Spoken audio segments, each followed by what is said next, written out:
Hi everyone, I am State Representative Huynh. I represent the 13th State House District. This is the north side lakefront of the great city of Chicago. I'm also running for U.S. Congress right now as a Democrat candidate, and I will share a little bit about why I'm running, my own background story, and what this moment requires of us and our neighbors.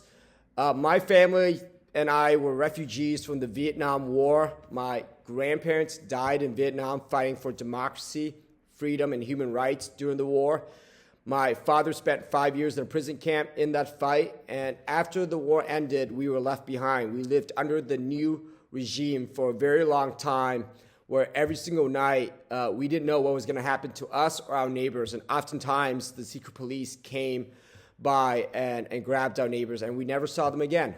But we lived under a period of darkness for a very long time until we received political asylum from the United States in the early 1990s. And we came over here as refugees, and we started from scratch. It was 8 of us in a 1-bedroom apartment. My mom worked in a factory for 14 hours a day with an 8th grade education through no fault of her own. She just didn't have the opportunity to go to school during the Vietnam War. And my dad suffered from PTSD.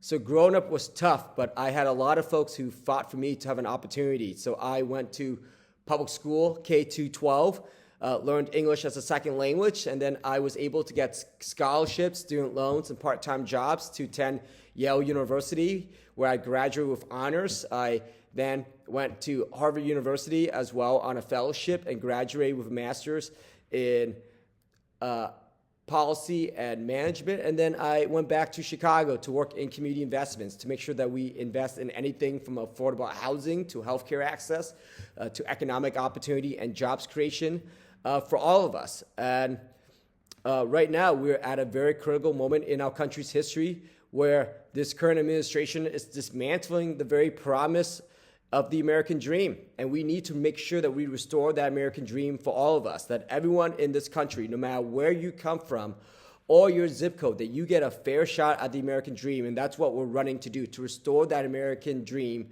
for all of us, to make sure that we protect Medicare, Medicaid, and Social Security, and to make sure that we protect fundamental human rights, whether that's women's rights, reproductive rights, immigrant rights, refugee rights, voting rights.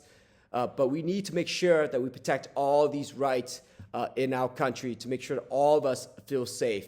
And so certainly, one of my top priorities and my top issue as a new member of Congress is to make sure that we lower the cost of living for all of us. We have to make sure that we lower the cost of housing to make housing more affordable. That we know that right now, too many seniors, working families, individuals are being priced out of their neighborhoods.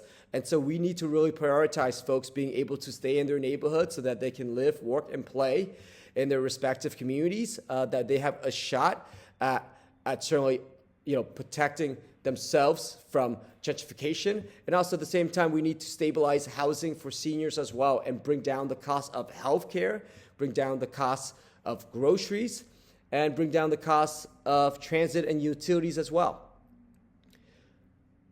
I certainly favor a guaranteed minimum monthly income. I think we need to really explore that concept and look at targeted cash assistance.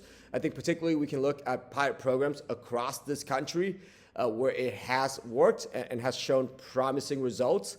I think we also need to make sure that these direct cash support can really help families who are struggling during economic instability. I think we also need to look at any long-term programs has to be implemented responsibly, that there are clear measures of success, what success would look like, that there are clear, strong oversight, and that there is also coordinations with policies that are also going to help us bring down the cost of living on an everyday basis for working families. Certainly, I believe that we should be looking at impeaching Donald Trump. I also believe that impeachment is a constitutional responsibility. It cannot just be a political slogan. I believe that we have to make sure that there is credible evidence that demonstrates violations of the rule of law and that there has been abuses of power that we have seen that will meet the constitutional standard, then certainly Congress has a duty to act to impeach Donald Trump. I think this process has to be transparent It has to be grounded in facts, and it has to be focused on accountability and the rule of law as well. When Democrats regain the House in 2026, we need to really deliver for the American people. Talk is cheap. We need to really show through action that Democrats are going to make people's lives better. And I think we have to pass legislation at the very beginning that's going to lower the cost of living.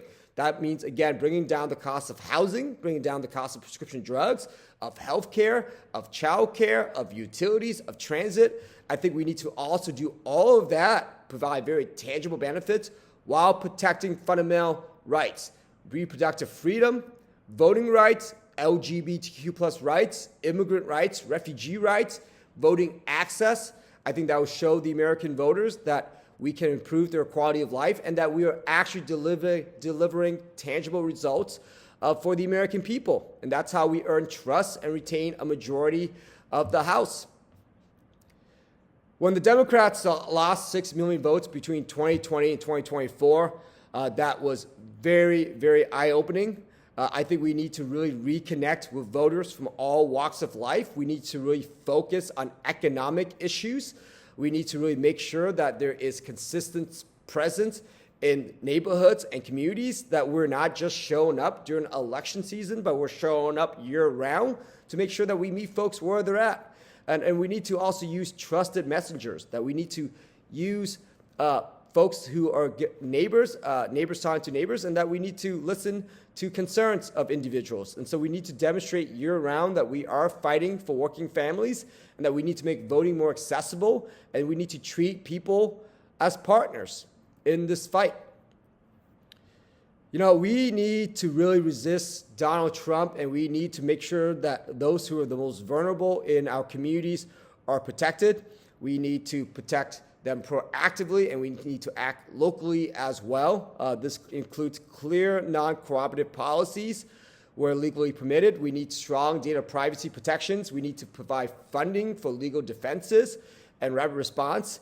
And I'll tell you a story where, again, just a couple months ago, we had ICE agents in our neighborhoods in Uptown and across the 9th Congressional District, and they were picking up our neighbors from all walks of life, immigrants and refugees who came from all walks of life. And so my team and I were out there conducting rapid response, making sure that folks knew of their rights, making sure that we were protecting our neighbors from these ICE agents and their unlawful enforcement policies. And in the midst of doing all that, you know, we had a gun held to my head, point blank. And again, you know, that was something that we have to, I believe, do as elected officials, is we have to make sure that we are protecting our neighbors out when we can, and that we are making sure that our neighbors feel safe. And so for me, it was very important that we were able to protect our neighbors during that moment in time, and that none of our neighbors were being picked up. And that's something that we have to keep doing. We have to make sure that we are pushing forward with rapid response, that we are ensuring that our residents know their rights, and that we are at the forefront of protecting our neighbors. But again, that's something that is very important to me, and I think Democrats have to really use oversight and appropriations power to make sure that there is real accountability and that we are protecting civil liberties and civil rights. So again, I am State Representative Huynh. I'm running to be your next congressman, and I hope to earn your vote. I will see you every single day from now until March 17, and we will work very hard to earn your trust and to earn your vote. Again, thank you so much for your time, and have a great rest of your day. Take care.